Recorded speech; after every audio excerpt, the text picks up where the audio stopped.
Hey, yo, peace, family. This is Lord Jamal feeding Not a Mean Godcast. And if you watch the Godcast, you know my number one sponsor is Miracle Food. That's right, Miracle Food, the perfect cleanse and reboot for a healthy immune system. And these times, you know, a healthy immune system is very important. It's also anti inflammatory. Miracle Food has moringa, black seed oil, beetroot oil. It also contains CBD. Miracle Food is just what it says. Miracle Food. Brought to you by my brother, the Chakra Doctor. So this is a black-owned company, y'all. We promote black-owned companies here on the Godcast. Okay, so go to chakradoctor.org and get your Miracle Food today. Tell them Lord Jamal sent you. Peace.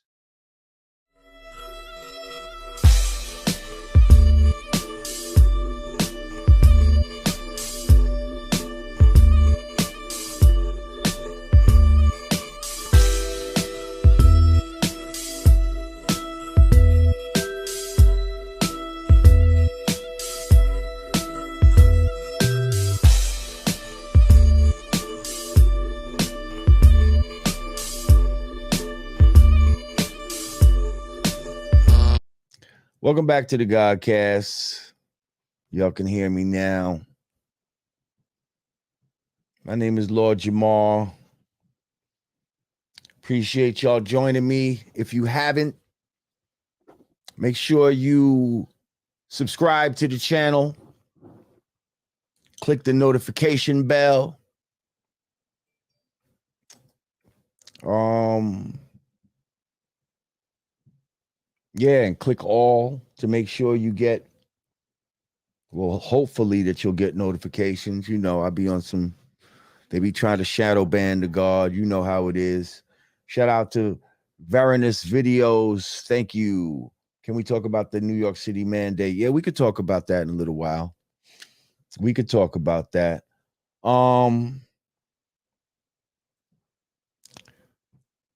But what I want to talk about tonight is what everybody's talking about. Is that motherfucking historic verses that we all just witnessed. Where the Locks with Jada Kiss at the helm went on to defeat Dipset. Now, unfortunately, our scheduled guest at the last minute, he had an unexpected emergency and he's not going to be able to make it tonight. So Hellrel will not be here tonight, unfortunately. For those of you that might know, we did a live with Hellrel a while ago, but the audio was atrocious. I couldn't even post the goddamn video. So we said we was gonna reschedule. I saw a picture of him and J.R. Ryder and a bunch of, I believe, 40 Cal as well at the verses in the crowd. So I said, you know what? Let me get Rel back on here. And he said he was gonna do it, but a little while when I spoke to him, he said he had emergency. It's okay. I understand things happen. We will get him up here at another time. My girl Digga Digga is gonna join us in about 5 minutes. So we will give you our take on the verses between the Locks and Dipset, between real hip hop. Well, damn, they both real hip hop, but people who take hip hop seriously and those who, you know, might just look at it for the money side and feel like the money's more important.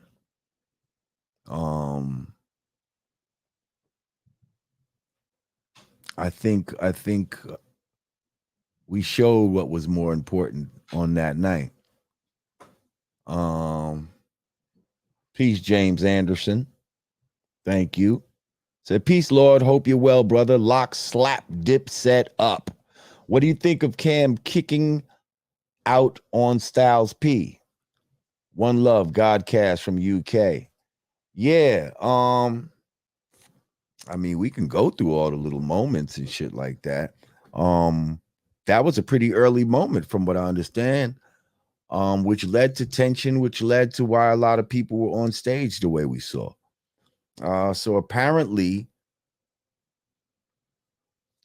first of all, I thought it was kind of weird when immediately, Dipset had people put beach chairs and shit on the stage and all that type of shit. And they immediately had extra people on the stage that didn't need to be there. That was number one. So, that probably would have rubbed me the wrong way, especially if I went out of my way to tell my people, like, nah, it's going to only be us up there. You know what I mean? So anyway,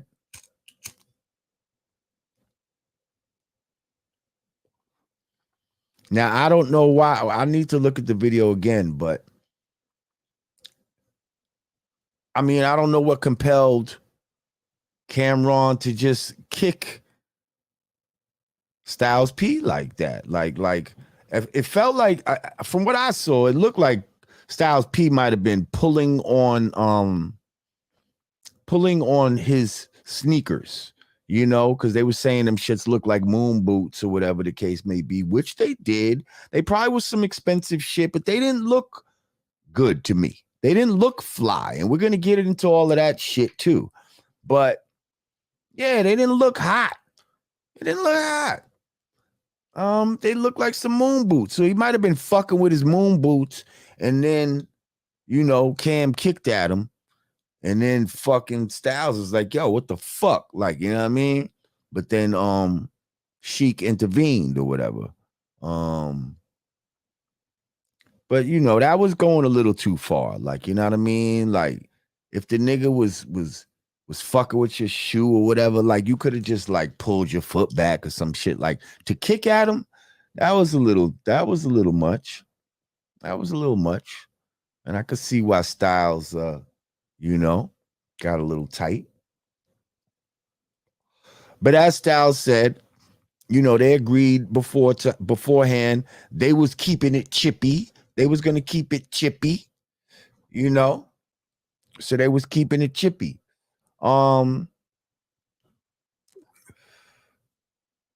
First of all, from the minute that the Locks walked out there, like, they had me hype. Like, from the minute that they walked out there, they had me hype. The way, Styles just came out there and just, like, you could just feel the energy and they just knew what they was about to do. Like, and they knew, and just the respect they had for New York, and they knew that New York had that respect right back, and they just came out there like a unit. See, look at that. Like, look at that, how they came out as a unit on time. When Michael Buffer said, the Locks, them motherfuckers came out, boom, right on time. You see? And timing is everything too. So they came out on time as a unit. Now here goes Michael Buffer. And from Harlem, we have Dipset.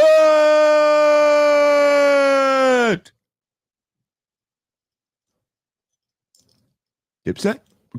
like they wasn't on time. Where's Dipset? Why did Michael Buffer just say Dipset, and now Dipset not coming right out? To the point where Styles, boy, I love this brother. First of all, don't get me wrong. I love both crews now, but I'm from Westchester. I'm from New Rochelle, so I'm gonna have a special bias towards, y'all Yonkers and all that. I used to hang out in Yonkers and all that. Riverdale, Ashburton, Warburton, Cottage, Mulford, all of that shit. Anyway.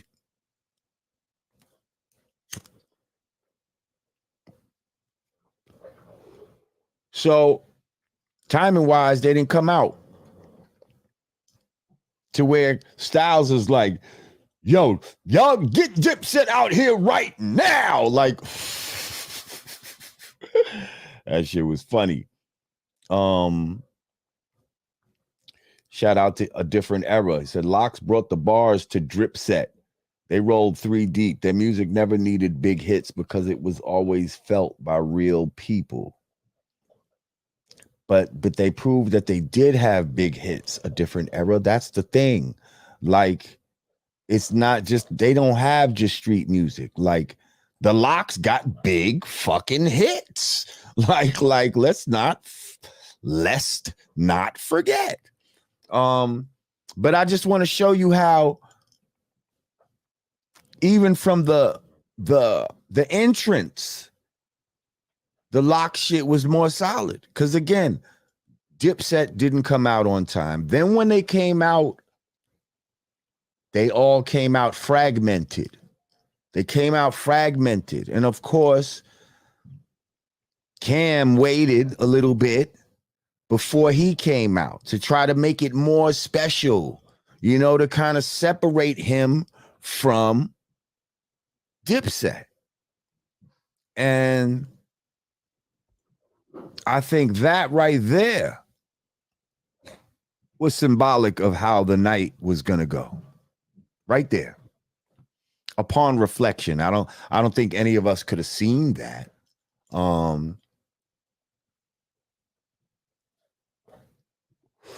Now, okay, here goes my sister.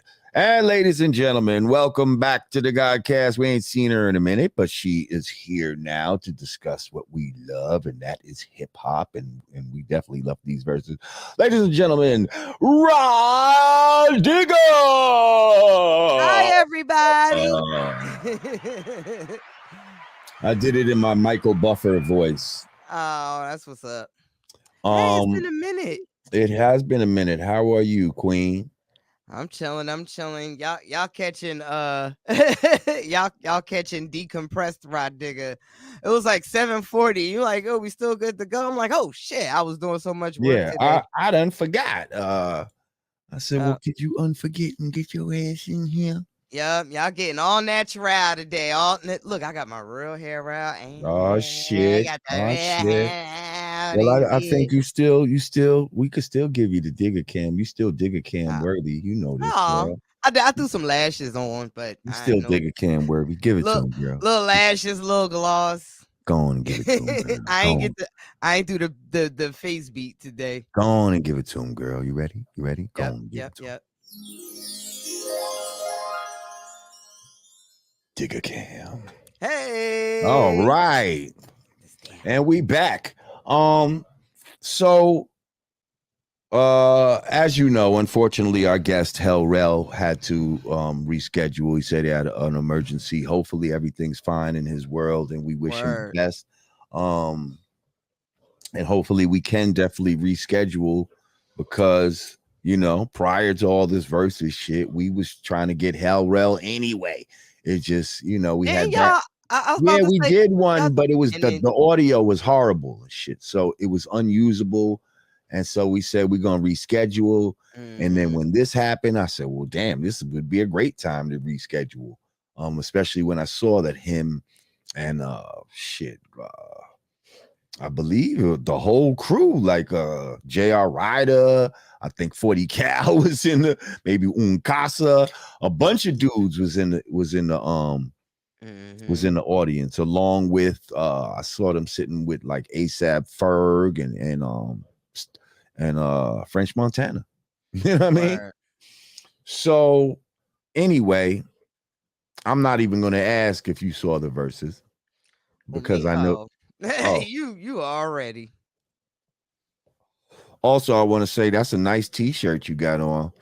That's a nice t-shirt. Oh yeah, I'm about to say, let me angle down a little bit so y'all Oh, can that's a nice see. t-shirt. I like that. Get Okay. out of me. Yeah, shit. Y'all can go to the I kind of go with this hat I got on. I mean, damn. But anyway, I want to pull up the track list too. Go ahead, keep talking. okay. So what we were just talking about, and you know, if you would like to get, you know, Godcast t-shirt like what Digger has, or if you'd like to get a hat, you know, or a brand Nubian sweatshirt like I have on right now, go to www.hoodg.com. That's www.hoodg.com. Okay. So we were talking about the intro, right? I was saying, even from the intro, like the Locks got me hype. Like the way they came out there, and Styles P is saluting to the crowd and all that type of shit, and how they came out in unity and on time. Okay. And it was very symbolic of how the rest of the night would go. Because if you noticed, you know, if a Locks, boom, they come out on time, their music drops right on time, they fucking walk out, boom. Now, Dipset.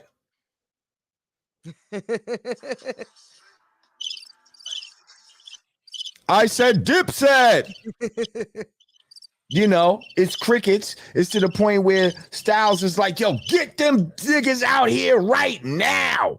You know what I mean? And then when they come out, what do? They come out fragmented.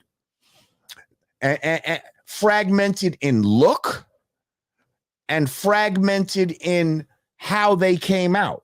They came out a little bit at a time. And of course, like I was just saying a little bit before you got here, Cam didn't come out with them. They didn't come out as a unit. Cam gonna wait a little bit so that he can come out on his own and separate himself from the shit to make it seem like he's the bigger, you know, he's the biggest thing of the whole night. Like that was the psychological thing that I think he was trying to do by doing that. You know what I mean? And it all like was they tried to make a dramatic entrance, and it backfired. Because this game is about timing. You know what I mean? Music is about timing and how shit feels, and you know what I mean? I'm gonna discuss later when you pull up the track listing, because there's a few times when timing fuck shit up for Dipset. Like they could have actually did well a couple of times on a couple of songs, but the timing was off. And that, you know, helped to fuck things up. Let me see if I could. But so how do we want to do this? Do we want to talk about it overall? We want to just go down the list, because, you know, there's definitely an overall theme here that I think a lot of people have seen. And I think the overall theme is real hip hop trumps all.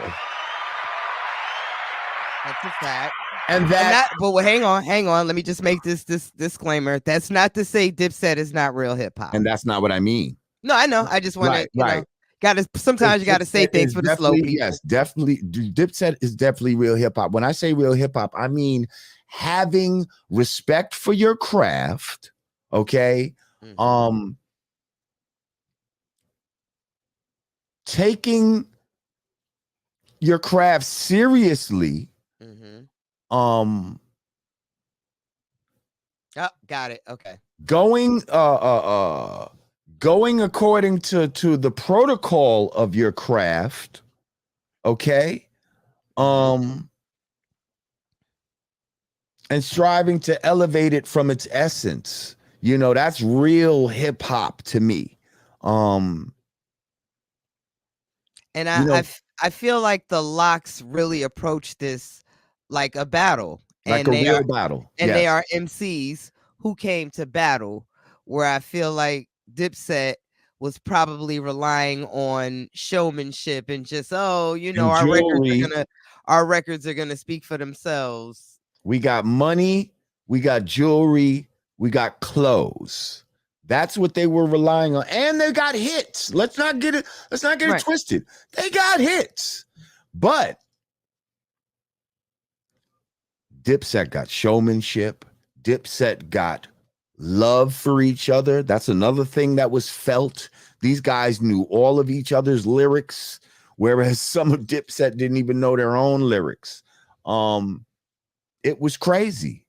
It was crazy. First of all, let me give a hats off and a big applause to their DJ technician, to the LOX DJ technician. Okay. What he did was what DJs back in the days would do. And he made himself an integral part of the show. Like when he's switching from, the record beat to maybe a different kind of beat and then bringing it back or just like stopping the beat and then like while they're rhyming, that's how hip hop started. Like these hip hop battles back in the days weren't just about MCs going against each other. When the Cold Crush battled, the Force MCs or whatever, it was the DJs kind of battling each other at the same time. It was routines that the MC had with their DJ. Okay. It wasn't all just a focus on rhyming. It was both things together. And the LOX brought that spirit back during their verses. Their DJ was such an integral part of that whole show. I saw a meme, somebody, it said, the LOX DJ need to get a raise. It said Dipset DJ need a new crew. Hey, I didn't write it. That's what the meme said.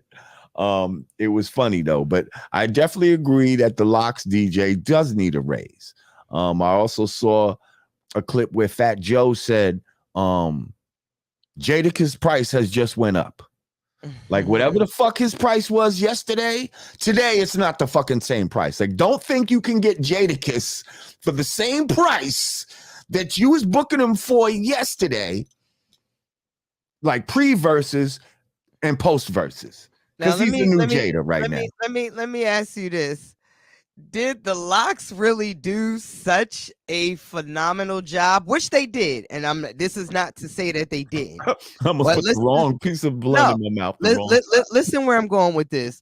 Did they do such a phenomenal job at, for a stage show, or have we just seen the quality of performance deteriorate? Because I feel like your DJ on point, you not rhyming over the vocals, knowing your words, breath, you know what I'm saying? Like breath it's almost control. Like giving a father credit for what he's supposed to do, right? Yeah, these things are like, aren't these things normal? At least all the shows that I go to, I'm like, have you been to a Black Thought show? Like, have you? I'm like, but this is normal shit. Not normal anymore. Like these kids are rhyming off the words. People like Lil Wayne have made them feel like you can be a superstar. It's okay, to rhyme off the words. I've seen some of the biggest rappers out here get on stage, get paid $100,000 literally, and then go out there and rhyme over the words and then let the crowd say most of the shit for them. I'm like, what the fuck are you getting paid for? Just like they said, I could have sat in my car and listened to this on Apple Music. What the fuck am I even here for? Like just to watch you walk on the stage? Like they do shit like that in Japan where like I seen some shit where at One Oak in Japan and ASAP Rocky was there and like they were just playing his records. He didn't even really have to rhyme. They didn't even care. He was just like walking back and forth and shit on the stage. Like, and if he felt like saying a couple lyrics, it was cool with them. You know what I mean? And that's the kind of shit that it's deteriorated into with this new generation. So yes, I think it's a little bit of both of what you're talking about. I think they did do a phenomenal job, even for people Yes, that they even absolutely did do a phenomenal job. even if they were at a place where everybody was going over the lyrics and everybody had a good DJ, they still did a phenomenal job. Of course they did. Yeah, but that's what I'm saying. But it may look even better when your opponent is not doing a phenomenal job. When your opponent is doing a bad job. Now, I don't know if you saw and they've been doing it forever. Like the Locks literally, like they might be one of the only rap groups that you never heard have beef. They've never split up. They've been putting out music consistently for at a high level. At a high level for decade after decade. They have hits in every era, the 90s, the 2000s, the 2010s, the right now. Like they never stop putting out music at a high level, independent, individual and group wise. Like they're kind of like the top of the food chain when it comes to rap groups. I mean, you want to keep it a bean. I mean, yo, street shit, commercial shit, mainstream shit like for the ladies. Like they got under, middle, and above. Like they got every strata of hip hop that you could want to approach. Like, oh, you want to talk about some real underground shit? Well, they got top of the line underground shit. You want to talk about mid-level type of hip hop, like, you know what I mean?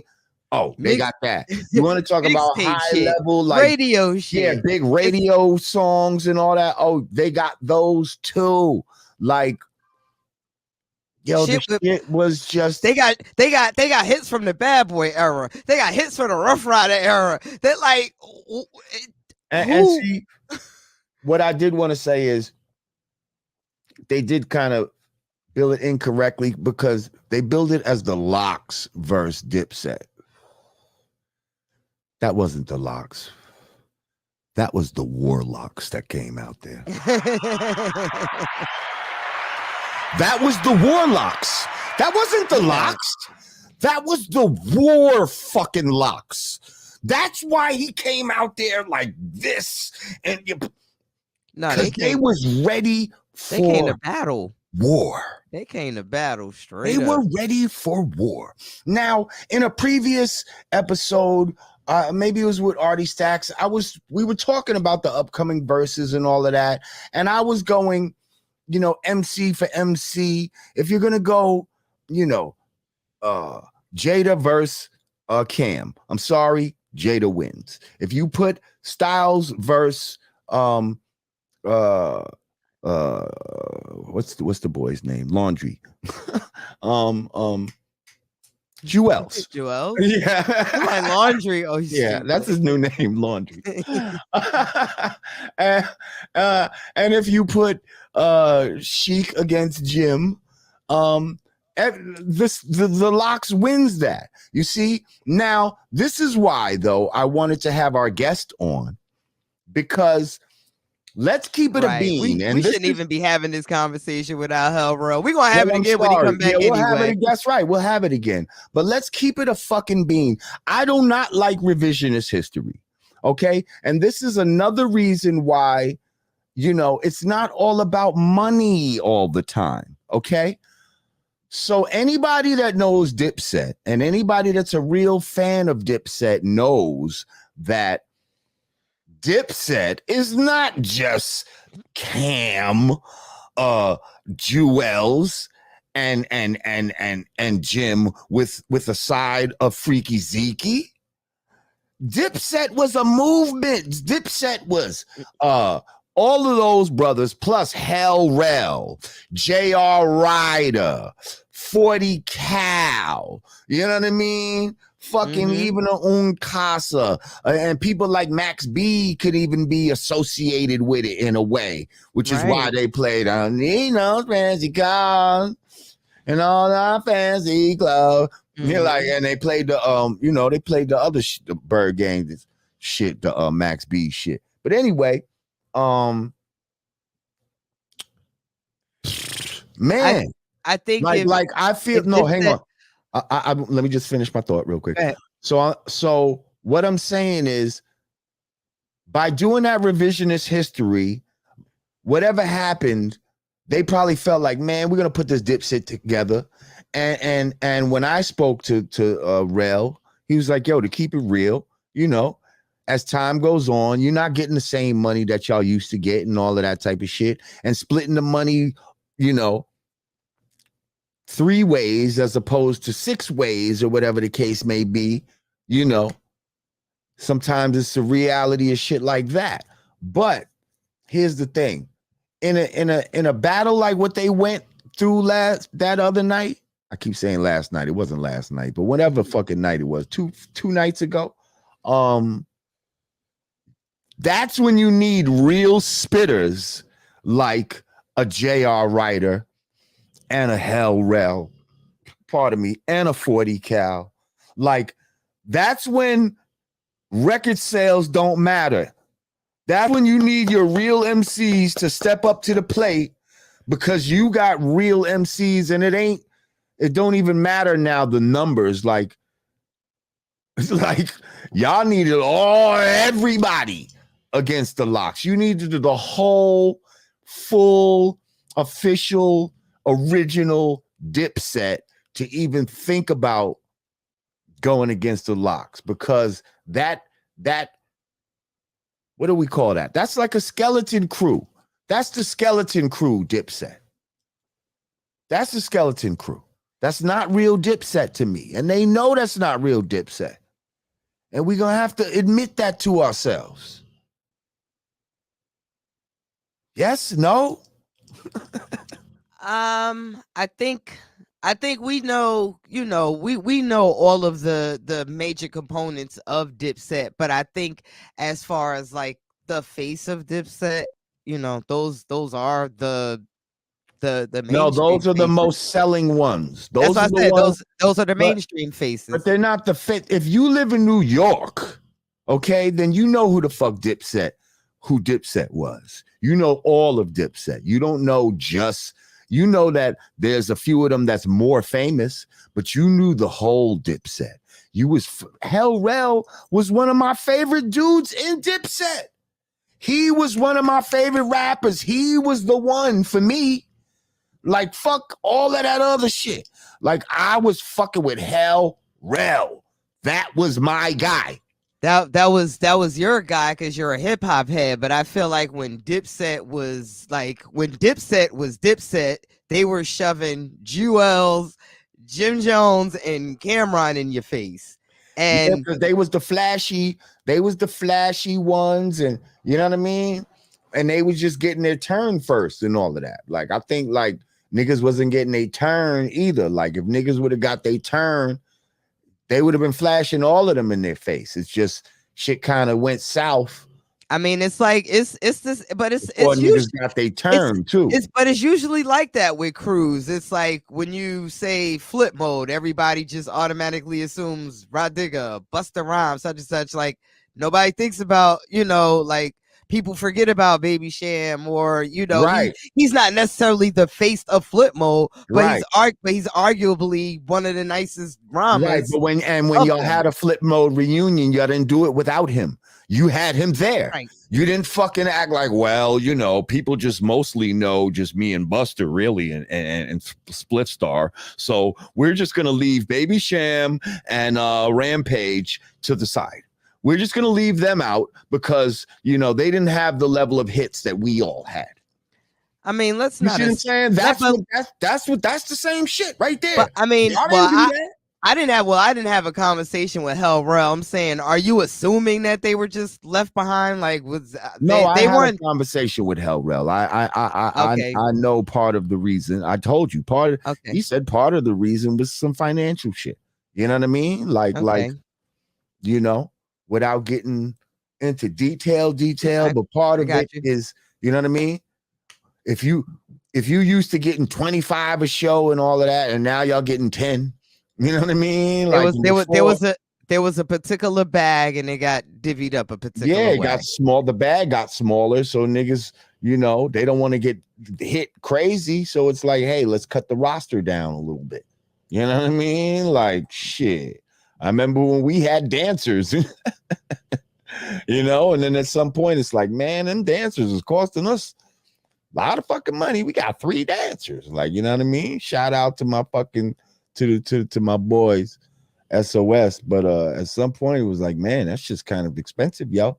But are you talking about in their career, or are we talking about who showed up to Madison Square Garden? Like I can't imagine they weren't invited or not. Well, see, I don't know about that. I know that they were That's what in I'm the saying. crowd. They weren't on stage. You know what I mean? They weren't on Everybody else was on stage. right. Everybody else was on stage. I can't imagine they was told that they couldn't get on The kitchen stage. sink was on stage. I seen all the clothes from Jewel's closet was on stage. I mean, yo, the memes. Oh my goodness. yo, let's talk about the gear for a minute, because we thought it was gonna be a drip set. I'm gonna be honest. Cam disappointed me. I thought he was gonna do some real pink fur to the floor. We wanted you the know, pink fur. Like, I think that's what people wanted. Like, they wanted that Dipset shit. Like, if you're gonna go Dipset, go Dipset. They didn't even give the people what they wanted visually. Fucking Jewels, was he one of the first ones came? Because I remember when he came out, I'm looking like, hold up. Now I know I'm getting older and all of this type of shit, and I'm not supposed to fully understand like young boy fashion and all of that type of shit, but like it's been verified. Like, there's young boys that's like like that's not it. Like, that's not it. Like what he was doing. Yo, what the fuck? It looked like a fashion explosion. It just looked like an explosion at Neiman Marcus or some shit, and it just landed on him, and then he said, just "Fuck ran it." out the store. He like, fuck it. This hat go with this shirt. This bandana go with this jacket. Damn, which one should I wear? Man, fuck it. I'm gonna just put all that shit on. Now, should I rock this Tech 9 with these low tops, or rock this Uzi with these high tops? He didn't give a fuck. He's like, I'm gonna rock them all. I don't give a fuck. I'm gonna wear all. I'm gonna rock the high tops and the low tops. I literally think he had on 4 pairs of sneakers. I'm not sure. That shit was crazy. What the fuck, nigga? Like, niggas, you can afford a stylist. Like, goodness gracious. And then, you know, Jim had the leather suit on. Niggas immediately went in on that. Who was it? Was it Styles or Sheik? I won't never lose to a nigga. I thought it was Jada. It could have been Styles, though. I thought it was Styles that said that. He said, man, I will never lose to a nigga in leather pants. Is you kidding me? Like, see, that's another thing. The locks were like funny and ruthless from the beginning. Like, they were like, which is interesting because niggas, like, they calling them pussy niggas and all kinds of shit. I was expecting that I was expecting Cam to be funny or funnier. Yes. But here we go. Like, there was an air of I'm too cool for school type of shit. You see? And that shit could backfire on you. Like, you're not too cool for school. If you're a performer, you know what I mean? You're supposed to be an entertainer. You can't be up there like you're too cool for school. I don't know. I don't know if it was cool for school or if he was actually like feeling. I've got the sense that he was feeling a type of way. Like, but Cam, to me, you know, I do look at Cam as an MC. Like, Absolutely. his first two albums are arguably, you know, classic albums. Like, Cam is a spitter. Let's like be clear. I think on some MC shit, he in his head knew they were losing and it was getting the better of him. That's what I think was going on. Man, I mean, because at one point he was like, oh, you know, shit, we could get guns or something. I'm like, oh damn, why are you taking it there? I didn't hear that. Oh, I heard that he was saying something. I don't know if they were talking about like real nigga shit or real rappers or real nigga. He's like, real niggas I know something ain't about no bars, they're about guns or something, and that's when the crowd started booing him. Like Freaky Zeke had the only regular shit on to me. Like he had the most down to earth. Although I wasn't mad at Cam's what he had on. I think it was the footwear. Like, you see what I'm saying? And I'm sure niggas will be like, man, you don't know what time it is. These shits cost $10,000. I don't care. Like it doesn't matter if the shit costs a lot, but it's not attractive to the eye. Like, to me, like that gotta be some shit like, man, that shit is fly. Like I gotta look at those and be like, man, them shits is dope. And then if you tell me they 10,000, then it's like, oh shit, them shits was fly and they cost mad money. But if they some ugly fucking, you know what I mean? And we just wearing them just because they cost a lot of money type of shit. Like I don't like when people do shit like that.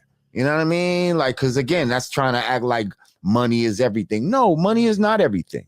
Aesthetics, when it comes to fashion, aesthetics matter. Like, I gotta fucking like the way the shit looks. It can't be just expensive. You know what I mean? And if I don't like the way the shit looks, I don't give a fuck how much it costs. You know what I mean?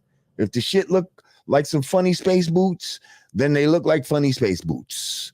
And it's just what it is.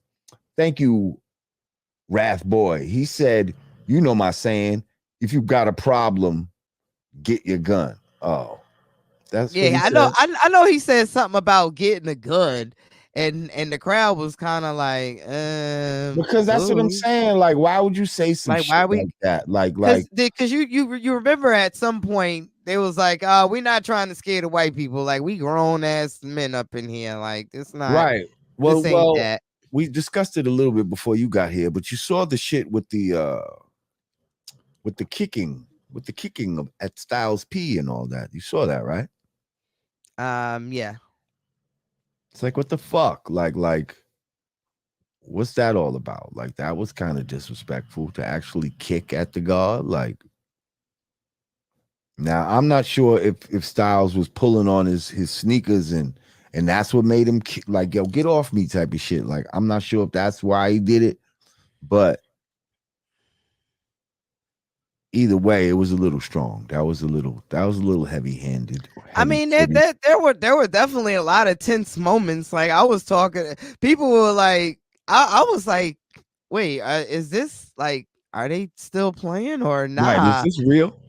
Yeah, like I was feeling tension. Like, I mean, I didn't think anything would happen, but it's never the artist. You never know. Like, it could be mans. It's like they mans and they mans, you know, will fuck around and set it off. It wouldn't be. I don't expect Styles, Sheik, or Jada or Cameron or Jada to go get the gun, but yeah, maybe Knucklehead Mans or something might. So, you know, never want to invite that energy. Let me tell a quick story. This reminds me of a story real quick. So back in the days, you know, this is in the 90s, we're at the Palladium and Tupac has a show, right? Mm-hmm. You know, and this is pre-Death Row and all that, but Tupac is mad big at this time. So he brings out Biggie Smalls on stage, right? Mm-hmm. To do a song or two or whatever. So Biggie does what is it? Party and Bullshit. So he's doing Party and Bullshit. And there's a part on the song when he said it's something and a fight broke out or some shit like that. You know the part I'm talking about? Mm-hmm. So when he says that, like, mad niggas start pushing and shit on stage, like, and it's just it's looking real, and you like, a yo, fight. you like this is this like, yo, and it kind of gets like a tussle, and I feel like Biggie might have went to the floor, like when this happened. The shit looked like, oh shit, like, yo, I think these niggas is fighting on stage. Like the music stopped. Mm-hmm. All of a sudden, Biggie's on the floor, and then he says, "Can we just all get along?" The music comes back on. Yo, the whole fucking place went bananas. That shit was retarded. Yeah, I think that was part of the routine of that record. That might have been one of the first times he did it, but I'm telling you, that night it was magical. Like that night, it was magical, and I was there. I see that. He did that at Howard Homecoming. Yeah.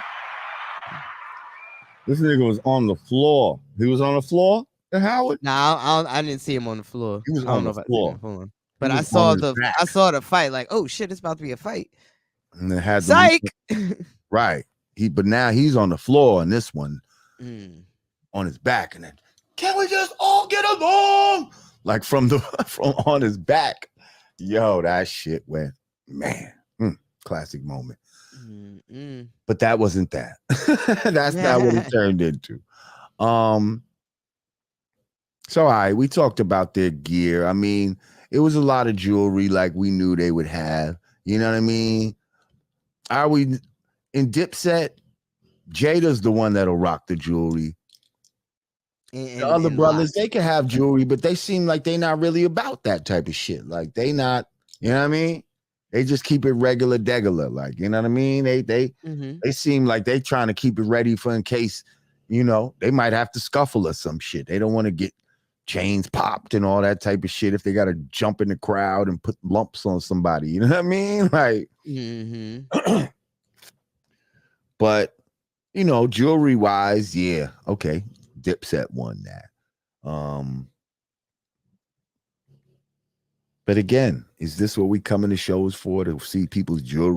Well, I mean, that's, you know, that's Dipset's thing. Like they were the swaggy guys from Harlem. Like it may not be your thing, but that's their thing. That was part of their, you know, that added to their allure when. And so, but here's the thing, right? So if that is your thing, right?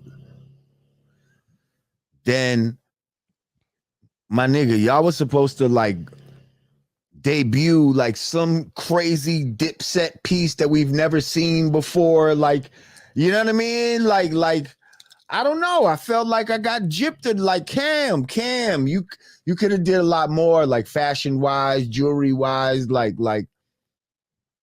the jewelry was dope. Yeah, you know, what you talk about? I had a couple $1 million worth of jewelry. You ain't got to know. That's not what I'm saying. I'm saying we expect a lot from you. We thought maybe you was going to have a special piece in the works. You know what I mean? That this nigga, you know, come out and fucking. I just wanted the pink mink.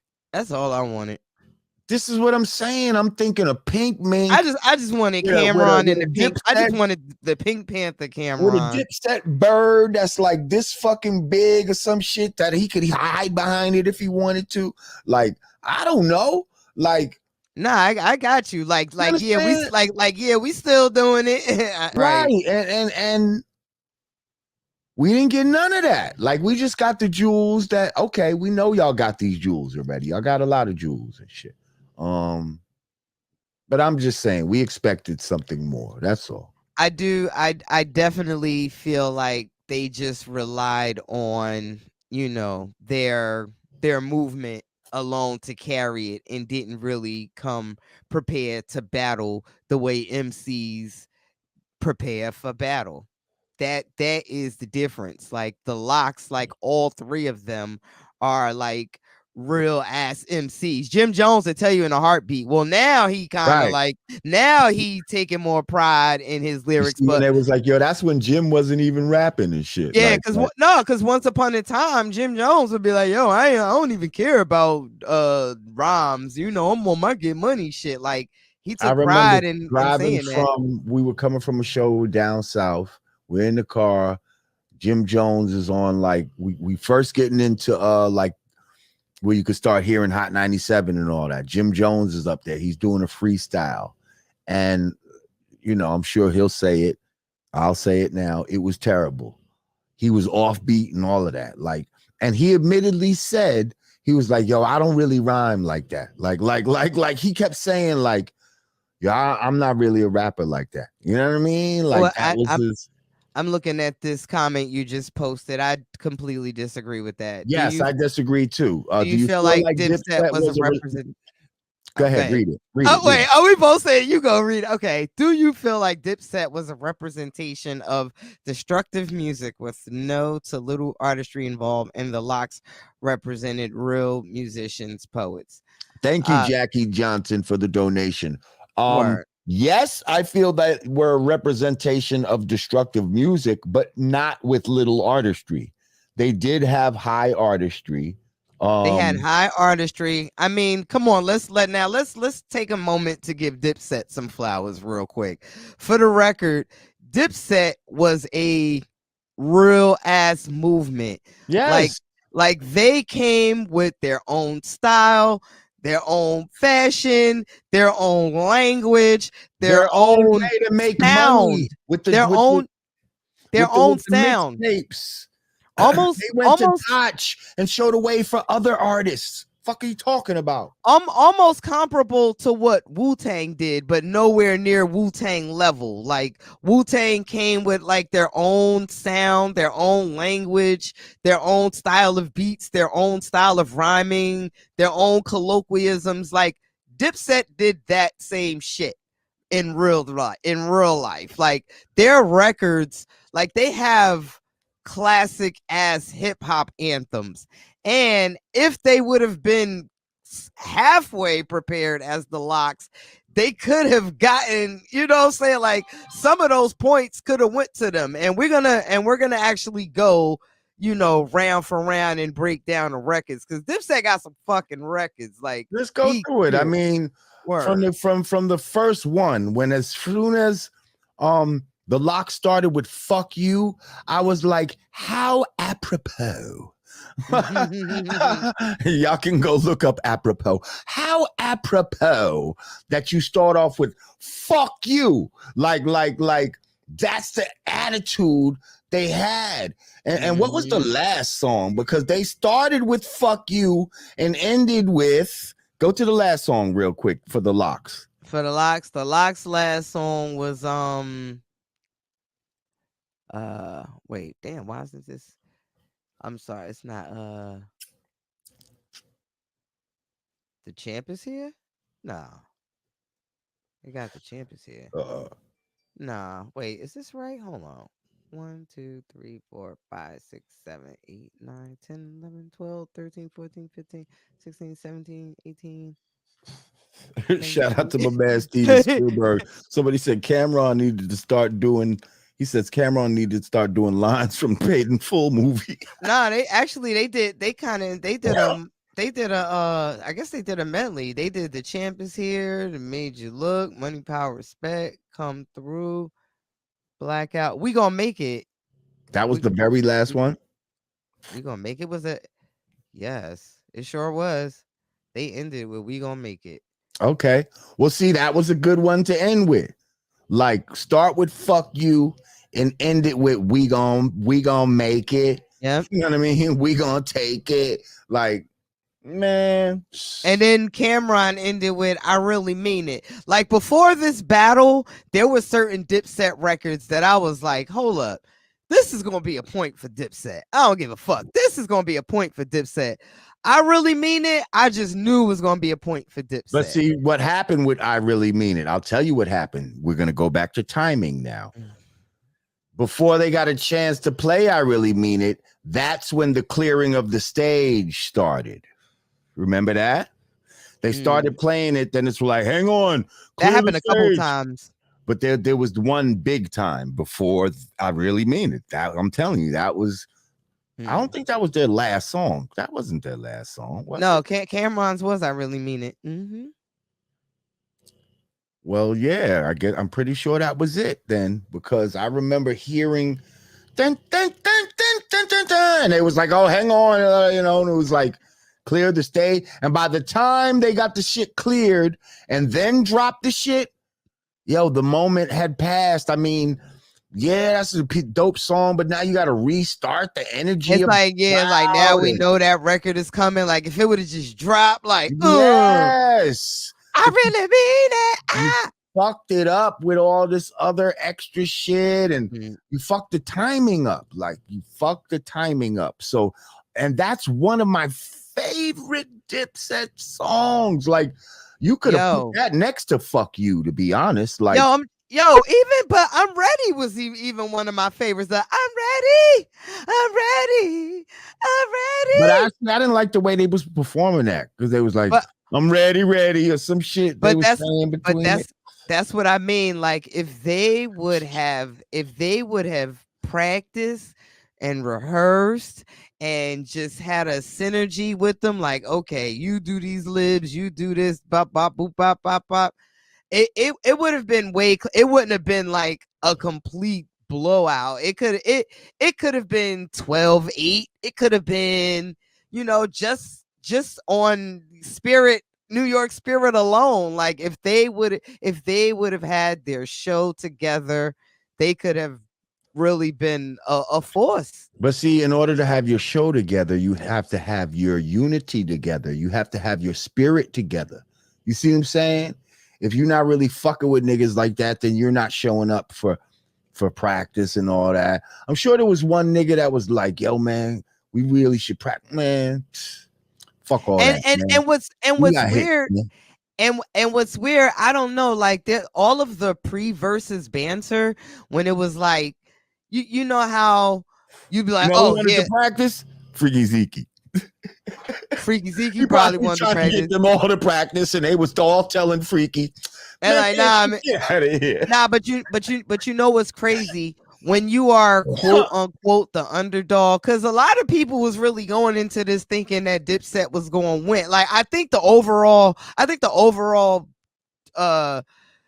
spirit was like, yeah, the Lock's gonna win, but Dipset got records. I don't know. Don't sleep on Dipset. Like I think when you go into a versus and everybody just assume like you're gonna lose, that person, the person that goes into versus as the underdog, always fucking comes on some next level shit. Even like from the beginning, when it was like RZA versus Preem, and everybody like, all RZA gonna do is play Wu-Tang stuff. Primo gonna wash him. RZA like, oh yeah, he put on his ninja shit. Like, yeah, I think Dipset might have let the whole like, shit go to their head. Like, man, we got this. Our records, Anthem, we got stadium shit. Like, we good. And I don't know, man. The Locks represented people who held the artistry of hip hop in higher regard than money and, jewelry and fanfare. Yeah, fanfare. And that's on Mary Had a Little Lamb. Now. Yep. Fuck you. Then versus I'm ready. Versus I'm ready. I don't know if that was a good follow-up. See, and here's another thing before you go on. I believe that the Locks were prepared for whatever happened. So they said, all right, if these niggas play this, then technician, be ready to play this. You know what I mean? Mm-hmm. If that nigga Jewels come out his mouth stupid talking about we ain't got nothing for the broads, you play all our fucking broad songs back to back. Like I believe that they was ready with chambers and all of that type of shit. You know what happened? They didn't watch the tapes. They didn't watch the tapes. They didn't watch the tapes. They should if anybody in Dipset had any sort of MC shit about them going into this, they would have analyzed a lock show. They would have analyzed, even besides that, they would have analyzed that fucking Jada and Fab battle. Like, yo, Jada really fucking mind fucked Fab out of playing his hit records and tried to get him on some street shit. And who the fuck is out streeting Jada in street records? So if they would have watched the tapes, they would have noticed, or they would have realized, like, wait a minute, so Jada is a motherfucker that's going boop bop bop bop boop bop and be ready like that. And that's what I say. But the next record, banned from TV, Locks banned from TV versus Dipset Crunk Music. Crunk Music could have got that. Could have. I'm just saying, like, the way the titles sound, like, I mean, from TV, Crunk Music, like, it just don't sound like. Yeah. Locks started something. Damn, niggas done started something. Come on, bro. Versus Cameron, Suck It or Not. And see, Suck It or Not is a good record, but it's not a good record against that record. You see, that's a bad choice of, like, you're just forcing it. You're just going with whatever you had. You're not saying, oh, they just went with niggas done started something. Like, all right, I'm gonna go with this. You just going with whatever you had on the list. And what you had on the list was Suck It or Not. And I don't feel that was a good answer, because I feel like it's about answering the song that comes, you know what I mean? That you have to come behind. So, and when you're actually the responder, you actually got the advantage. Right. Yeah. So next, Mighty D Block. Everywhere we go, people wanna know. Come on, who we are. Oh my. Yo, matter of fact, and was fucking with y'all right. Anthem. Wait, the audience is right. Cam was on Banned from TV. He should have played his motherfucking verse to answer that. How about that? I almost thought about that. Because I was like, this nigga is on Banned from TV. That would have been funny. Word to mother. But that is having your DJ on point, like, oh. Now, so Mighty D Block versus Santana's Town. I think that's Santana. Yeah. That Santana. Lot of laundry. Santana. Whole lot of clothes on. And it's real baggy. Santana. So Santana. Santana, you was looking crazy, bruh. And then like, come on, bruh. And then he had on 3 hats, 2 jackets, and then 5 sweaters. And Jada came with the Who Shot Your freestyle.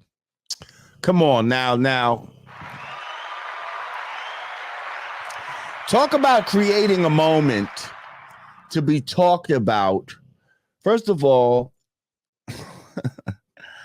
yes, Steven Spielberg, this was the best verses. This was the best verses ever. For sure. People, because if you think about the pre-discussion, the discussion as it was going on, and now the post discussion days later about this versus, there's been nothing like this. There's been nothing like this.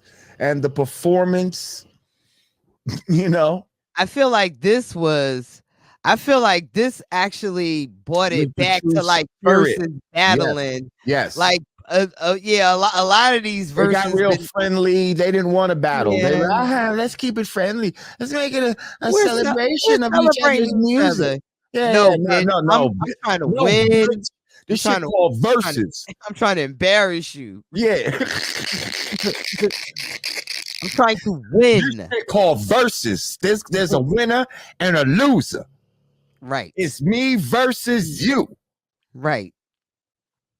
Second place is just the first place loser. Now get these pussy ass Oh, pussy ass. these pussy ass niggas out here. Okay. And they answered Jada's freestyle to Get 'em Girls with Get 'em Girls. Now see, let's stop for a second. Had they had like a J.R. Ryder still in the mix, that would have been your time to answer Jada's freestyle with a freestyle. Or Cameron, if you really wanted to do a freestyle, you didn't wait. He waited to the end of the show to try to do a freestyle, to the point where people fucking booed him and made him stop doing it. Like they didn't want to hear that shit at that moment. And that was a crazy fucking moment. So again,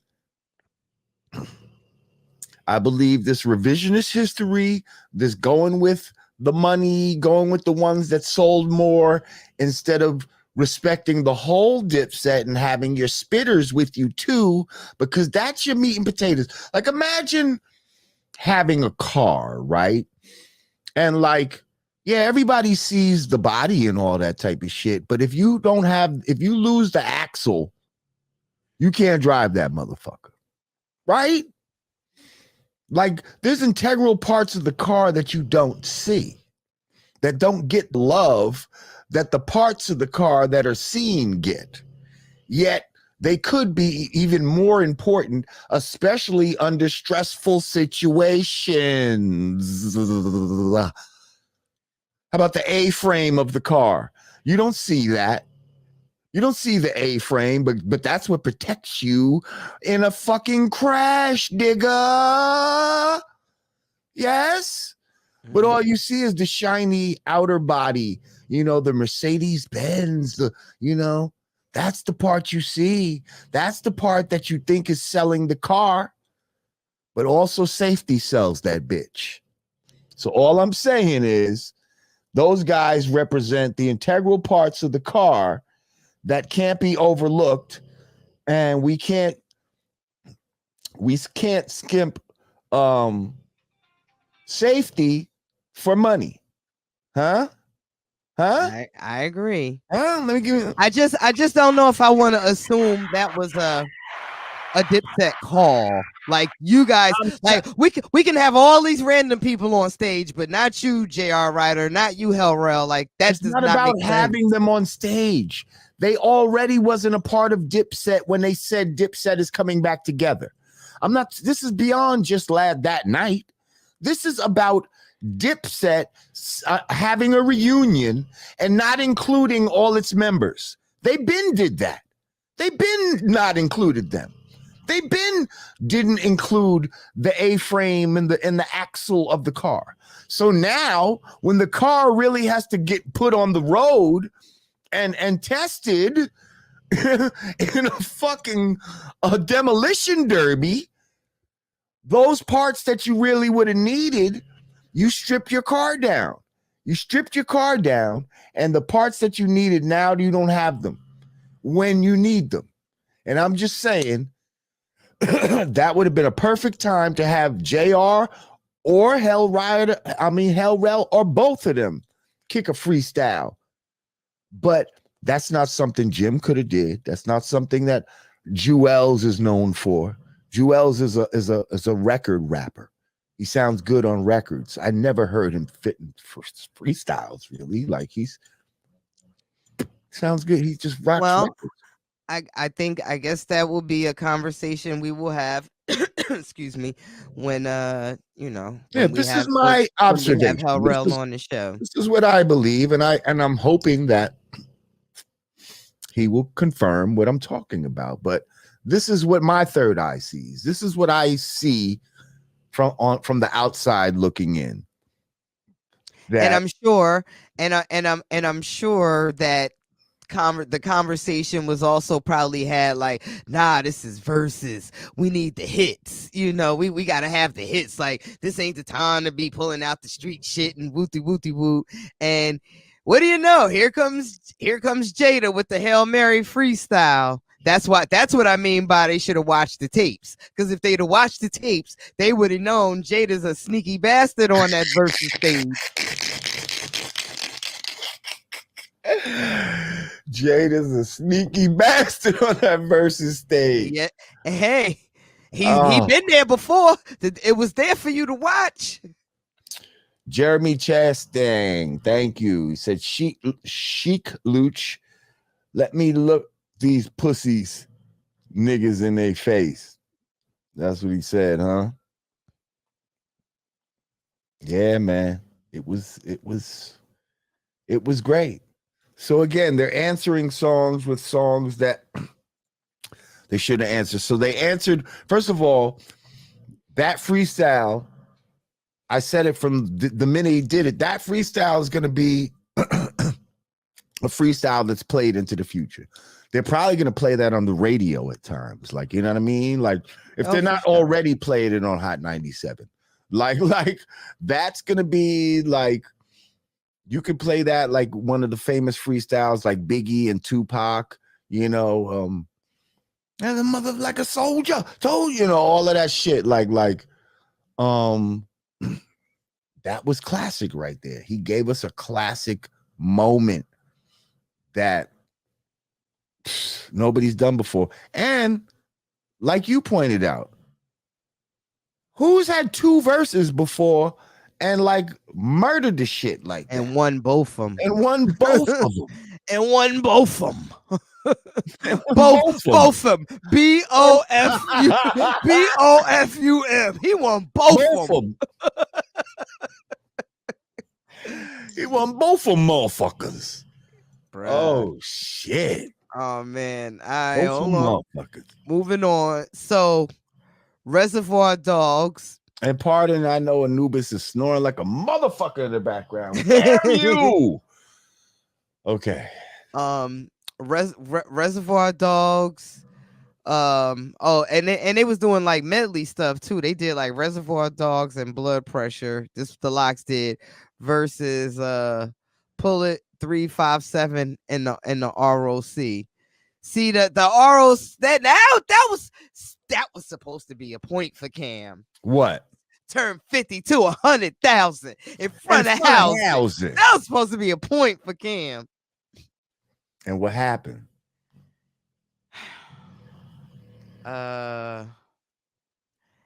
Well, one thing I loved Jada for it. I always whenever I'm like judging open mics and stuff like that, whenever people rhyme over the vocals, I automatically disqualify them. The fact that was another thing too, the fact that Dipset were rhyming over their vocals was just bad. Like, that's just bad. That's just stage show 101. You don't rap over the vocals. Rap over the vocals. Have your ad libs in there, fine. That's even your hook. TV track. You get the ad libs and the hook. That's and fine. the hook. Your main lead vocals, you do not rap over your lead vocals. Matter of fact, I love when the ad libs are there. It makes it sound more like the record. Fine, keep your doubles, all of that. But the leads, you do not have your leads when you do a show, people. You do not rap over the regular vocals of the record. That is the worst thing you could do. Like, somebody said Locks rapped over vocals towards your end. Now be clear. Sometimes there may be one or two records in your If you stash can't that find you the instrumental. you can't get the instrumental and you can't make it. Like you just on the song from beginning to end, it's ad libs, it's all type of shit. You It has can't changes. It does yeah, things that you can't find one or two clean bars to loop. So sometimes you're stuck with it. But for the most part, the Lox gave you TV tracks and instrumentals. They were not rapping over vocals. yes. But that is true. Like we cringe at doing shit like that. You know what I mean? We cringe. Like even though we know certain people don't care, like even though we know that we're in an era where people don't give a fuck about that. Like I give a fuck about it. Like and people be like, damn, y'all still sound like how y'all used to sound back in the days. Like yeah, man, because we exercise our shit, like you know what I mean. We exercise our voices and all that. But that shit be horrible when people rhyme over the words. And it's please, the word. if there's any up and coming MCs out there, and you're within the sound of our voices, I don't give a fuck what your friends are doing. I don't care if you saw little fucking, you know, Ray, look, Takashi. I don't care who you see doing this bullshit where they rhyming over the word. Don't you do it. Because if you do what the Lox did, you'll just be you'll just stand out that much more amongst all your peers. Everybody else doing the lazy shit. See, it's about doing the most you can do. People like to do the least they can do. That's why rhyming over the vocals is what this lazy generation would like to do. Instead of doing the most you can do. You're supposed to when you get on stage, that's you're supposed to bring the record to life when you get on stage. Yes. And bring it to life in a way that is not identical to the recording, but reminiscent of it, but definitely in the moment of right then. Like, damn, he's doing this right now for us. Like this is the version that he did here. You know what I mean? Like, and that's what almost makes it like jazz. You know what I mean? Because even though you say your shit a certain way every night and all that, it's still different a little bit. It's still a little bit different. Like, you know what I mean? Like, might say some words a little bit different, and it's not so computerized that you're gonna sound exactly like how you sound on the record. You know what I mean? I mean, if you the shit, if you Rod Digger, you could sound like the record. I mean, you know, everybody can't do that. Your performance is still gonna be everybody can't do that though. It's still gonna be slightly different from the record. Well, if you barking on the record and you barking on stage, then you know. But everybody ain't that. You do. Everybody ain't like that. Everybody don't have a throat as loud as yours. This is true. Oh, loud. Hey, so you know. That's why I am one of one. Anywho, moving on. Throat. Moving on. Now we got 24 Hours to Live versus Jesus. I'm just realizing we both got on like black and white. Like we didn't plan that. That's just some shit. We just did that. We just like that. Because we in a team. That's how a team moves. A team. Godcast. We don't even got to speak. We just going to show up wearing we wearing our Godcast shit. And that's how a team moves. And that's how you win. When you could and that's how the Lox was moving. They was moving like a team that was on some, these motherfuckers was reading each other's own thoughts type of shit. Like they knew all of each other's lyrics, all of that type of shit. I love how they was highlighting Sheek, because people try to talk shit about Sheek, and they was highlighting Sheek and showing you, man, Sheek got major fucking bars, major verses on major songs, and you know his fucking shit. Like stop trying to front on Sheek. And then when he did his solo joint and all that, man, I was so happy. Like Lox is the shit, yo. Yo, I've seen Sheek shows, like Sheek solo shows where he bring out Jada and Styles. I've seen Styles solo shows where he bring out it's like they're never really separate. Even their albums, even the solo albums that they continue to put out, like they still sound like Locks albums. Like they are a real brotherhood. Hang on, can we get people to click that like button? I'm just realizing that there's like 4,000 people in the room right now. Are they really? Oh wow. Okay. 4,072. Okay. Okay, we up. I'm sorry, you're not getting hell round. I hope that's yeah. Yes, if you're just joining us, our advertised guest actually had to reschedule. He had a an unannounced emergency that he had to take care of. I hope everything's good with him. We will get him on in the future. Word. But we here sorry about his verses. You're just getting old, grumpy, and loud throat tonight. Old, grumpy, and loud throat. That sounds like Speed and Brown Shoe. Like, you know what I mean? That sounds like a TV show. Old, grumpy, and loud throat. 8 o'clock on Channel 2. Now, hopefully, our numbers don't dip to like 800 in the next 2 minutes and shit. Nah, they here for this. Because this is a topic that everybody's talking about right now. And we MCs. So, like, who else would you want to discuss this with? Shout out to Terrell. He said Jadakiss took all of the air out of the room. That would have never happened to 50 Cent and G Unit. Funny you should mention that. I do think Dipset would have been a better matchup with G Unit. Yeah, I do think that. Yeah, because they both were strong ass movements in their time, and they both have comparable hits, and I don't think anybody in Dipset went diamond, but I definitely think that now if you would have put a Buck, thank you, Antoine Stevens. Buck, 50 and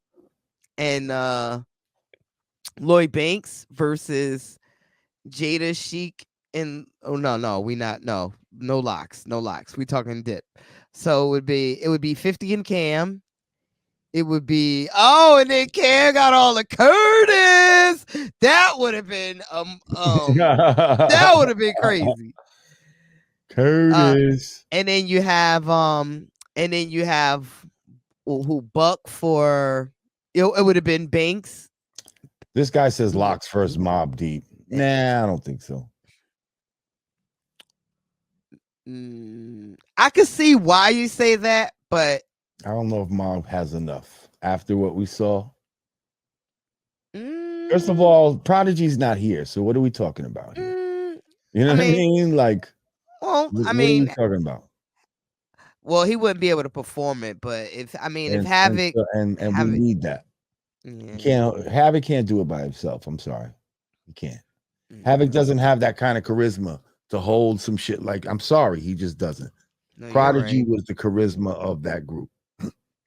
Fuck it, I'll be Prodigy. I'm a Mob Deep fan. I'll be Prodigy for you. Somebody said, nah, 50 already chopped. Kiss already chopped 50 head off with Checkmate.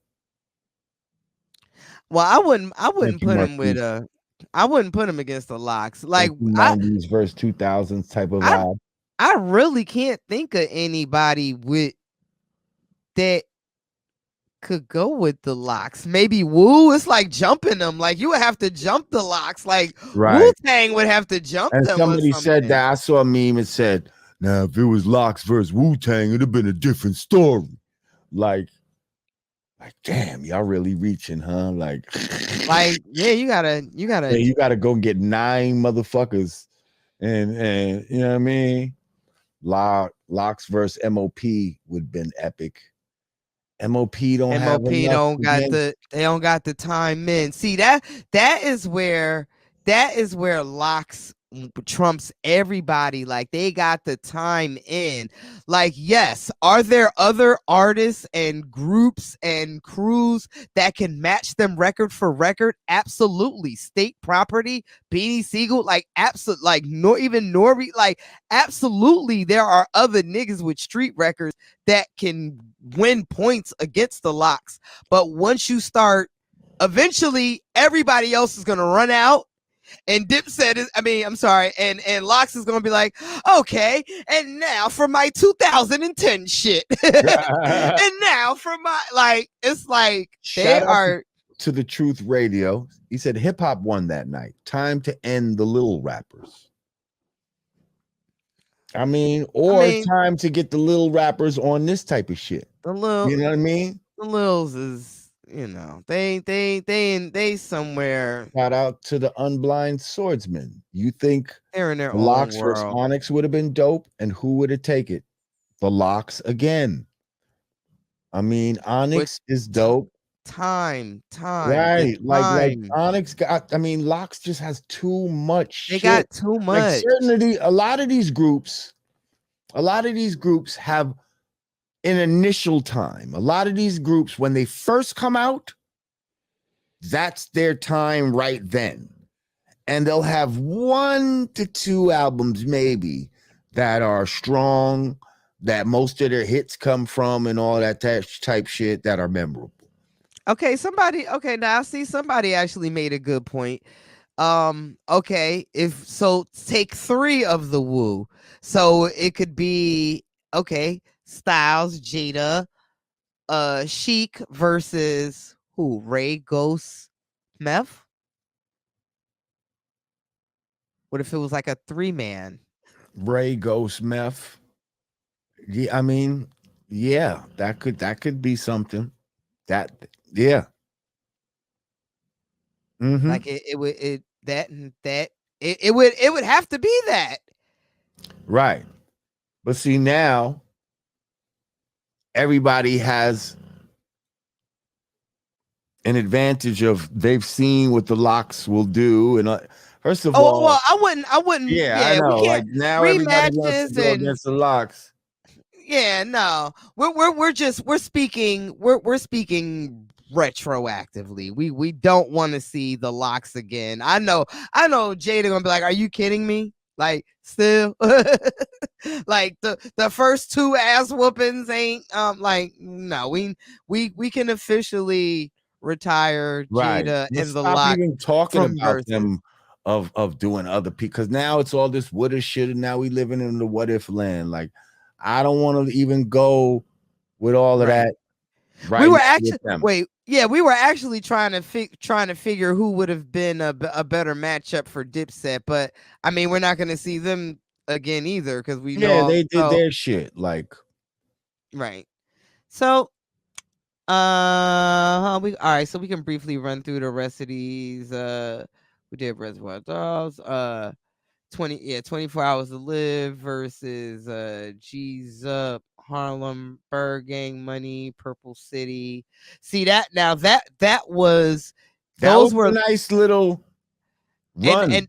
And those were some Dipset like niche records. Like, that was right, but those that was also also Max language. B. That was like Max B, which is kind of ironic too, considering the beef that Jim had with Max. And I don't think it exists anymore, though.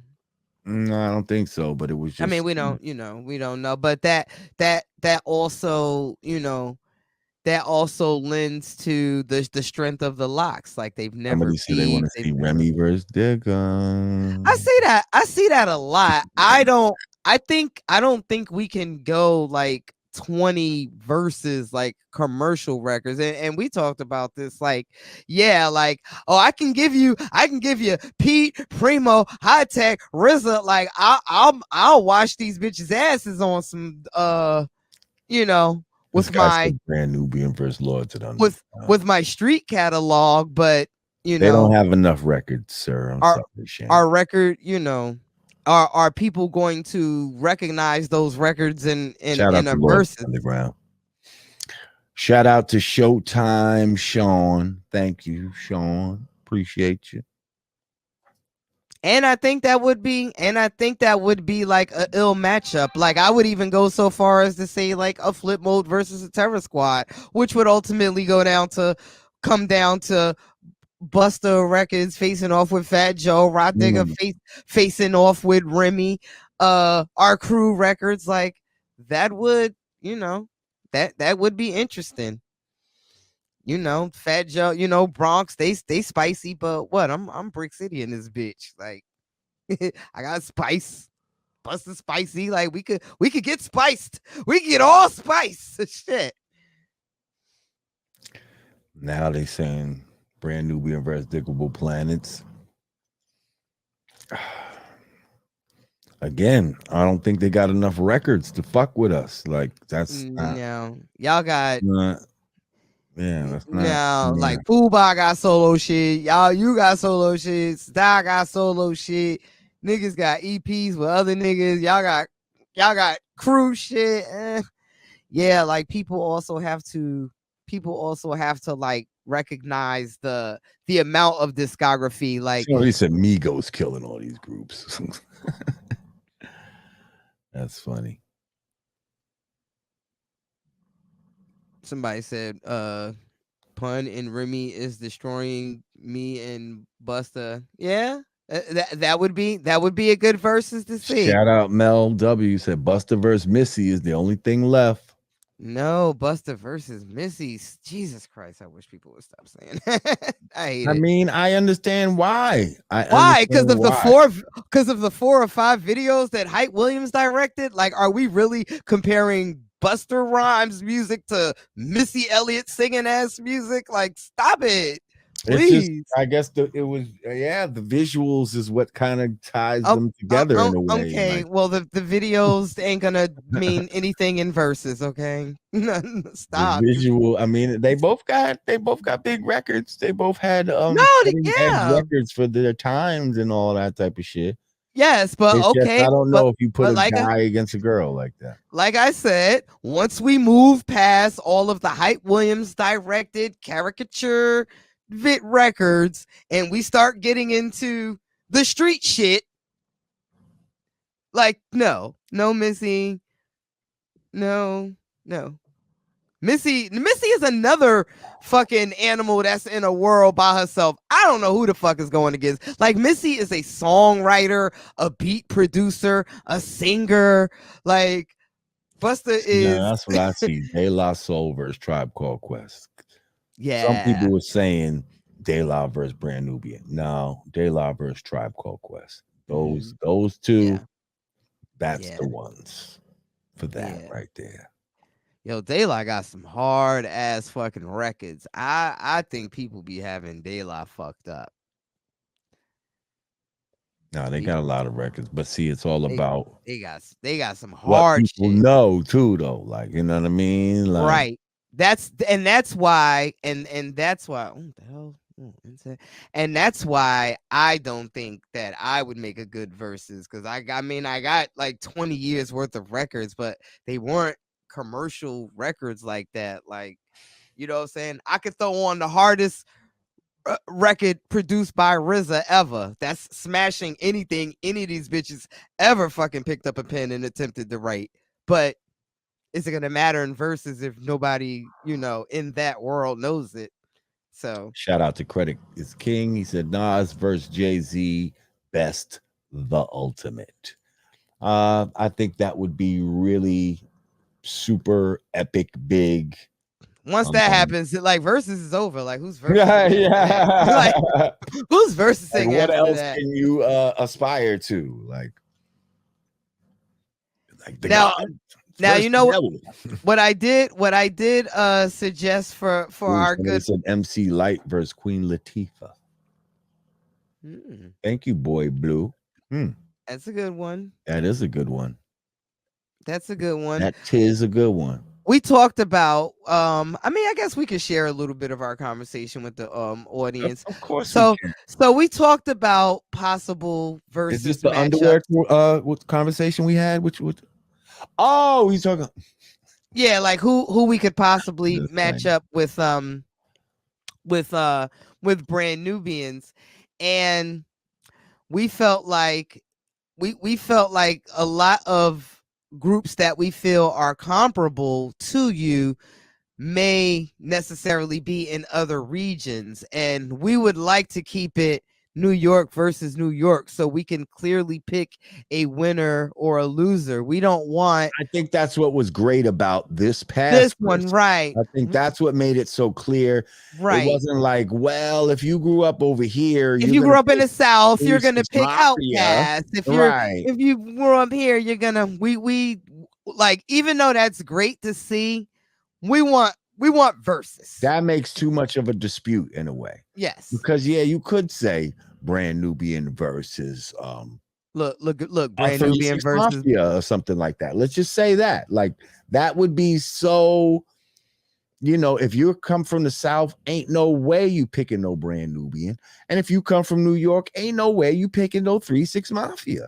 Like, so who really wins that? Like, you know what I mean? Like, how do you really choose that? Like, look, that's- you saw Brand Nubians versus Black Moon. Somebody just put that. I said, Oh, we said that earlier I today. actually said that. I said, but it would need to probably be Black Moon and Smith and Wesson, like boot can't clip. I think they would actually be a better, you know, besides Black Moon. I think Smith and Wesson would be a better matchup for you guys. I think so. Oh, we didn't forgot about our little track list. I forgot. Keep going. I'm ready to Hold on. Chest to chest freestyle. This was like another freestyle versus Bout It. Cameron on the Bout It. Yeah, Bout It. I remember that as being an okay moment. That was all right. Yeah. But there was never a point where I felt like what they was playing was winning a round. It's just that I would enjoy the song. You know what I mean? Like, okay, they're playing this song right here. I'm gonna enjoy it right now. Word. I think Freaky Zeke enjoyed them the most though. Because he looked like he was having the most fun of everybody on the stage. The way he was dancing and shit. Mm-hmm. That was funny. Look, they saying Poor Righteous Teachers. You know, you would think Poor Righteous Teachers because it's in that same 5%er realm, but you know, I love my brothers. I just, you know, I don't think they have enough songs to go against us. No offense. We got a lot of songs, people. I don't know if you've been to a Brand Nubian show, but when you hear them shits back to back to back to back, you start to realize, like, damn, these dudes had a lot of fucking songs. Word. I feel the same way. I feel like when people come to a Digger show, like, oh shit, the Woe remix, oh shit, the Talib and Exhibit, the Countdown, oh oh shit, the Mariah, oh shit, the like, yeah. Oh shit! Again, it's hard to name a lot of songs outside of somebody's first album. You know what I mean? A lot of times it's that first album, and then you know what I mean. We got joints from our first album, and then our second album when Pooh Bah wasn't there, and then Pooh Bah has his solo album from when that time. You see what I'm saying? When we had the shit when he wasn't there, and then we got shit when we came back together, and then but then X got his, you know what I mean? Like we just got a lot of shit, man. I think my strength, I think, is in my features. Well, not I know. We got features too. That's another thing. Like Pooh Bah got shit with Mary and fucking, you know what I mean?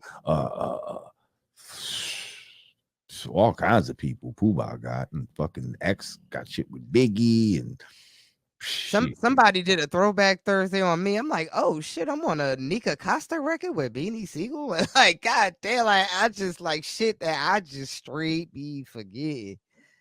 Hold on, where now they on to like Anita Baker versus Sade, somebody said. I mean, now they on to shit you like gotta that. switch genres altogether. You can't even do another hip hop right now. They gonna have to like take a breather, maybe do some girls something, and then come back to the. Even though I did enjoy Bow Wow and Soldier Boy, I didn't even hold you. My daughter dragged me through that goddamn Soldier Boy era, man. I was really up in here like all the way, da, da. Just me by myself. Okay, anywho, Benjamins. Oh, wait. Nope, back. So Locks played Dope Money, and then Dipset's answer to that was Welcome to New York City. So technically I would give that round if it's in that, if that was the answer to Dope Money, I would give that round to Dipset. But then the answer Locks to came that, back and answered with that. I'm from New York, and and that was a moment for people that was there. God damn, I was supposed to hit my man 5. He was actually there. I was going to hit 5 and see if he wanted to come talk about it. But that was a moment in there. Like if you was the whole crowd erupted. And I remember hearing Cam say, "You ain't got a bigger New York song than that." Like, and then when he played that fucking shit, like, oh really? I don't. Yo, it was like so many alley oops that were going on. It was crazy. Like, oh, I don't have a bigger New York song than that. Well, check this out. And the whole place went. I mean, there's a video when Fat Joe is talking about it. You know what I mean? Because he said when Cam played his shit, he was like, "Oh man, I got chills. It was dope." You know what I mean? He said, but then when fucking, you know what I mean? When Jada comes out and he's like, "Yo, I'm outside," and he's like, and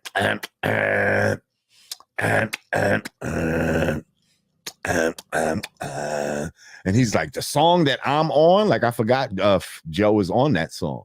You know what I mean? He was like, "Yo, I lost my mind." He said, "Yo, I almost pulled a Little Mama." He said, "I almost ran up on stage." He said, I did think they were gonna do that. I thought they were gonna bring out guests. Half the garden was looking at me like, "Yo, what you gonna do, Joe? Like you going up there? Like, yo." He said, "I almost pulled the Little Mama." The shit was hilarious, but you could feel the electricity like in him remembering the moment. Like just watching that shit was just watching him talk about the moment was so crazy. Like that's what I'm saying. Like these guys with that verses created moments and memories and like now priceless hip-hop moments. Like this is the type of shit that we used to get more often, you know what I mean, in hip-hop, moments like this. But it seems like moments like this are too far in between now. Go ahead. Now check this out. I'm just looking at this list, right? So after the Locks came with Locked, they played that, and then they played Locked Up, the New York record, then they played Locked Up. Now, had Dipset been ready to switch their playlist up with their DJ, then they should have came with, because I'm looking, they answered it with Certified Gangsters, and that's the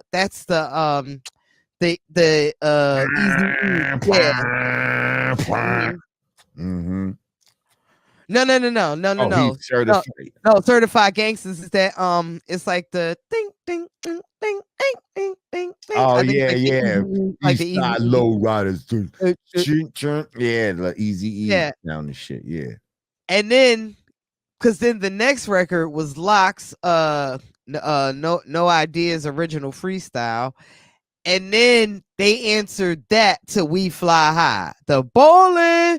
Like they should have came back with Bowling after, like as soon as Jada came with that, I'm from New York, I would have gave the DJ the cue like Bowling now, switch it now.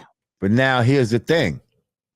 Again, yes, you're right. And timing is everything, right? Now here's another time where I felt like they fucked up with timing. So here they're about to play Balling. The DJ actually play I Got a Mean Soft Air Shades. And so now we know Balling is coming on. Oh, hang on. Stop. They stop the music. Jim walks to the front of the stage. And now here comes the jeweler. You already got 1,000 chains on, but here goes now another chain with more fucking charms on the motherfucker. And, you know, he's going to put that on. And I don't know what kind of reaction that in your mind you think is going to happen. Like, yo, I'm going to stop the shit. I'm going to have my man bring out my big chain with the Ill Skull Gang shit on it. And then he going to put that on me. And, yo, the whole crowd's going to go crazy. Then I'm going to drop Balling. It's going to be nuts. Like, this is the type of shit you got to tell yourself in your mind when you're preparing for the show. Like, you try to build your show and you thinking that these moments are going to be something. And then it turns out to be nothing. Like, when he did that, one of them, I think it was Jadakiss or Styles, they was like, yo, that was corny. When he said that, did you hear when he said that? It was like, yo, that was corny. And I was thinking, damn, that was kind of corny. Like, you know what I mean? Like, I was like, that was kind of corny. Like, why stop the momentum of the fucking music right now so that you could put on an extra chain? I can't even really see with all the charms you got on right now. I don't even know what's going on your neck, bro. You got so much jewelry. It's all shiny. Now, if he wouldn't have stopped, if he wouldn't have stopped and had the jeweler hurry up and do it while it was done, I'm wearing mean dark pink shade, like put the necklace on, put the glasses on, in the mean dark pink shade, and then hit it. But Balling, we fly high. The shades were on the whole time. That's another thing. They guys were wearing shades the whole time. You can't connect with your crowd with shades on. That's another thing, people. That's why you don't see me on here wearing fucking shades. I'd love to look cool and wear shades. But when you wear shades, there's a certain disconnect that happens. I swear. There's a certain disconnect when you can't have eye contact with the audience. It's a problem, yo. It's a problem. And Cam had on shades. If I gotta get on camera and I don't feel like doing no makeup, y'all gonna get these shades. I hear you. Like y'all gonna get these shades. Once in a while, I understand. You know what I mean? But I also feel like a lot of times people wear shades to hide behind something. You know what I mean? They don't wanna or they just look really cool with your outfit. Oh no. Yeah, so but I say all of that to say, if Dipset would have been like a little sharper with like the DJ and the track list, they could have came behind that New York with the We Fly High, because once the locks came with that No Ideas original freestyle, then you could have put your rapping over your Eazy-E beat, because that's kind of freestylish, rapping over the Eazy-E beat. Like, I think that was a moment that could have happened. That could have gave Dipset some momentum. And now, well, actually, right here, because they got a boom, boom, boom list. They kind of got a little run right here. But then the Locks comes with All About Benjamins, and then they come with the Dipset anthem. So that is just, that's just however you feel. I'm on the west side of Chicago, looking for a bust down. Make me put my 2 arms up. Touchdown. Oh my goodness. That used to be my shit. Woo! When my man, rest in peace, when my man Star was alive. Oh man, that was our joint right there. Like, that was our joint. I just remember riding to that shit. Man. Oh man. Mm-mm-mm. You know, if you're a particular age, you're gonna go with the Benjamins. If you are a little younger, you might go with Dipset Anthem, because that, you know, I mean, those both was crazy right there. yeah, like if you're, you know, if you're 30 something, Dipset Anthem was your Benjamins. And again, like they had the DJ working on the Benjamins, so they had Chic rhyming because they made it come in the Benjamins, but then they had Chic come in first, and he was rhyming on the Biggie part. That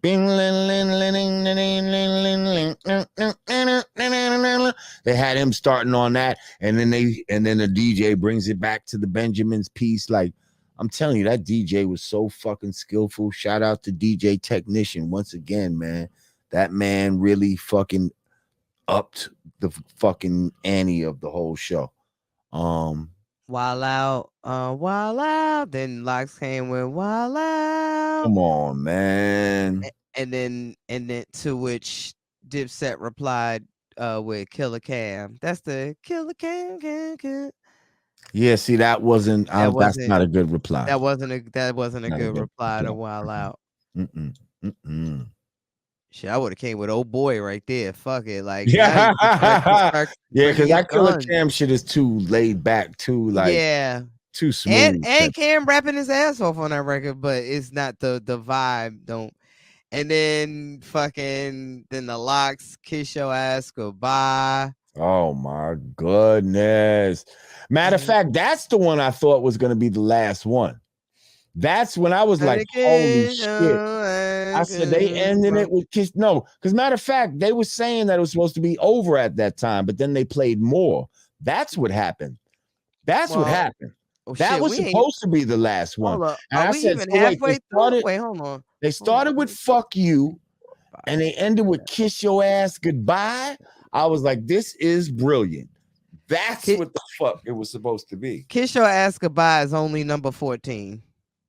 I remember them threatening, talking about, yo, we only got, this much longer. They was acting like they was gonna cut it short or some shit like that. Well, check this out. You can see my phone, but the rest of the records is like whole ass medleys. Like this is these 4 lines is one round. This is another round. Yeah, because niggas started cheating, and Dipset was the first one to do that. Dipset was the first one to play like 2 or 3 records consecutively. Yeah. And so then fucking the Locks was like, fuck it, we could do that too. Yeah. Kiss Your Ass Goodbye. And Dipset answered with Salute and 848. Then the Locks came back with Felony Niggas. To which Dipset then replied with Oh Boy and Hey Ma. See, I wouldn't have played those back to back. Oh Boy should have been one round, and Hey Ma should have been one round.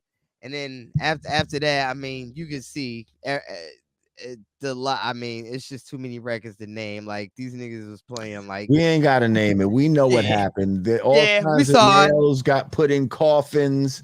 Fucking, there's a nail shortage out there right now because, a lot of nailing got done that night.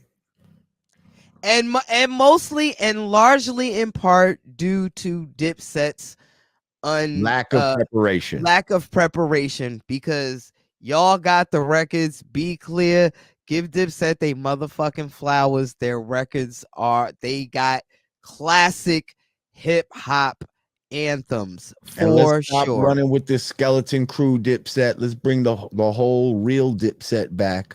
Okay, I want to see Hell Rel. I want to see fucking J.R. Ryder. I want to see 40 Cal as a part of Dipset. Whatever has to be done. I don't know if people got to take less money, if we got to charge more. I don't know what got to be done, but whatever personal issues or character issues, you know what I mean? Personality issues, that's what I want to say, that might be going on. Put that shit to the side, because we would like to see the real Dipset, like the full Dipset, because I feel like, again, that was a shadow of Dipset. That wasn't the full Dipset that was up there. That wasn't the full Dipset. And for us to act like it was, you know what I mean, is to ignore history. And I don't think we should do that, you know. So shout out to Hell Rel once again. He was supposed to be our guest tonight. He had to cancel at the last minute. But we will get him on here and see what his perspective is on the whole situation. And let this be a valuable lesson, guys. Lyrics, this side, I'm all back. Lyrics matter. Anytime people ask me, is there anything you want to say to up and coming artists? I'm like, yes, keep your pen sharp, because a lyricist can come in any era and be fucking like trends come and go, waves come and go, fashion comes and goes, your looks come and go, motherfuckers gain weight, Brown. motherfuckers lose teeth, all type of shit. But guess what? That pen stays sharp, motherfucker. You will be all right in any era. That's it. That's all I got. Brown said Brand Nubian was the ish. And then he said Punks jump up to get beat down. G Fish said Rod Digger still fine as a motherfucker. Oh, thank you, sugar. I ain't gonna say that. She said that. I'm gonna say that, but yeah. Yeah. Well, listen, we appreciate y'all coming through, man. Yay. Man, we had about 4,500 at one point. I told you that as soon as they found out Hell Rel wasn't coming, they're like, what? This nigga ain't coming. I thought Hell Rel was gonna be in. Man, Lord Jamal, you said. Listen, brother had an unexpected emergency that happened at the very last minute, and he had to cancel. I hope everything. I got on camera with no makeup to talk to Hell Rel about fucking verses, and his ass canceled. Well, listen, I hope we will be able to do it another time. But I thoroughly enjoyed having this discussion with you, Digger. You know. Word. I know we don't really get to chop it up too much about hip hop. Yeah. Always arguing about some shit. Now tell the truth, Digger. Are you gonna be able to come? You not coming. Are you coming? It's not looking likely. And I'm gonna tell you off camera. A promoter did some bullshit. Well, not some bullshit. Gave me a wrong date to that extra fucking fucked up my planning. But I tell you. Wrath Boy, thank you. He said, thank y'all. I still enjoyed this. Appreciate you. We enjoyed y'all. All right. Well, damn. Yeah. I was hoping you could come. Hit up Lady Luck, though. I'm gonna see. She might come. Oh, word. That'd be dope. All right. Well, listen. If you haven't, make sure you subscribe to the channel. Click that notification bell. And we will be back. Today's Thursday. Yeah, we'll be back next week. Somebody said, when will we see Dig again? I ain't gonna hold y'all. I got a real retarded next 2 weeks ahead of me. But somewhere I'm gonna bring my equipment with me. So we try to, I'm trying not to like miss so many shows and shit. But I don't know. It seemed like since the world reopened, everybody just cashing in on these pre-pandemic deposits and shit on my ass. Like, but I love you all. I'm still here forever. April 18th and 19th, Brand Nubian, we will be in Martha's Vineyard. That's the week that all the, the bougie people go up to, the bougie black people go up to Martha's Vineyard and have a ball. So they ordered up some Brand Nubian this year. And we will be doing 2 nights up in Martha's Vineyard. So if you're up there, come check us out. But yeah, we appreciate y'all coming through. Look at you, all Martha's Vineyarded. Hey, Yo, Jabbar bougie as fuck. Don't y'all think he? shut your mouth. Y'all, I'm gonna tell y'all about your boy Jamar one day. Shut your mouth. That Once again, Who- for the who's Anatomy Podcast, I'm Lord Jamal. Jamar is out here wearing mauve suit. Okay, golfing. I'm not golfing. I ain't never been golfing in my life. while I'm out here preparing for the apocalypse, your boy is over there playing cricket. I'm knocking off. He playing You know, cricket. I'm really preparing. Stop it. I'm gonna tell y'all Matter of about fact, the. we about to have a sponsor that deals with preparation and all that, but we'll get into that in the future. Say your damn name, woman. I'm digga. And it's the Godcast. Peace.